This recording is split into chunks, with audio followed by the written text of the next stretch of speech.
In today's episode, Tiff asks, at what reading level should website copy be written? Is it the same as print? So the answer to this question is dependent on two things.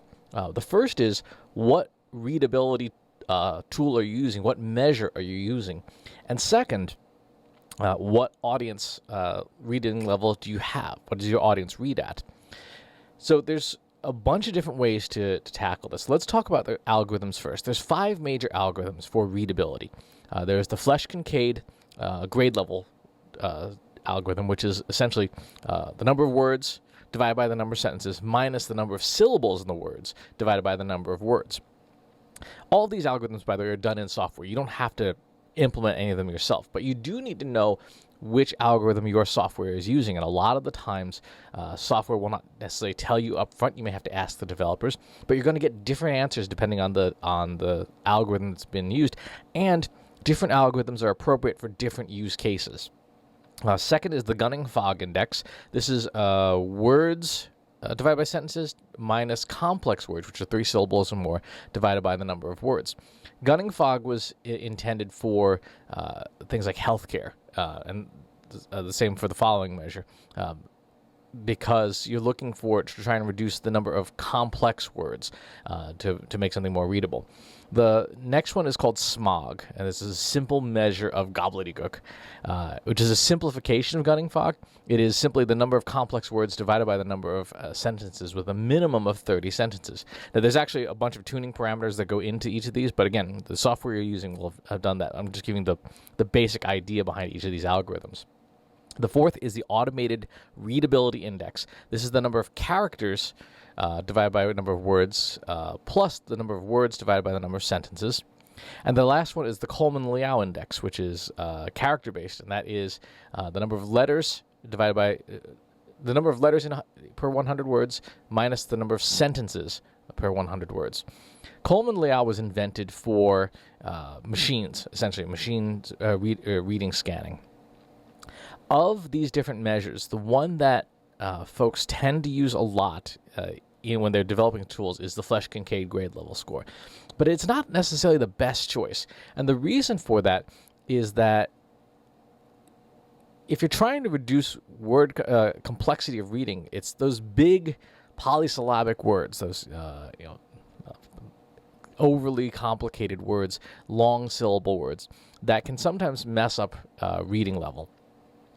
And for that, Gunning-Fogg or SMOG are probably the 2 indexes that are the better choices for reducing the complexity of something that you're trying to read. SMOG is used a lot in healthcare. Gunning-Fogg was used, was built for the U.S. Navy to reduce the complexity of technical manuals, the field manuals that soldiers are given, is to make it easier for them to use them. So both of those indexes are good for marketing content because, again, marketers like to be fancy, right? And use big words and stuff to make their copy sound more sophisticated, especially B2B marketers. We all love our flexible, scalable, turnkey, integrated solutions, etc., and that, as opposed to software that does the thing. And those complex polysyllabic words are the ones that make readability more difficult. So for marketers, Gunning-Fogg and SMOG are probably the 2 algorithms to use.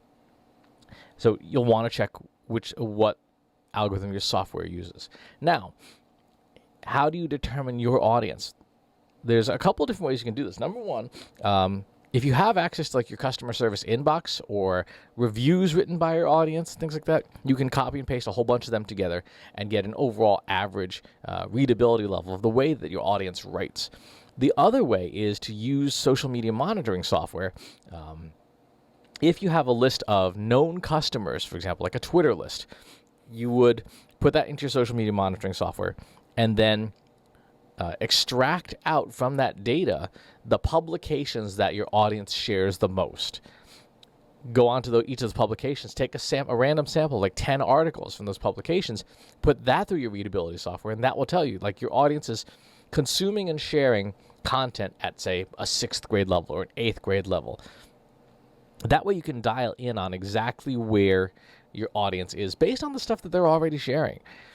If your audience isn't active on social, then you're going to have to solicit content from other places.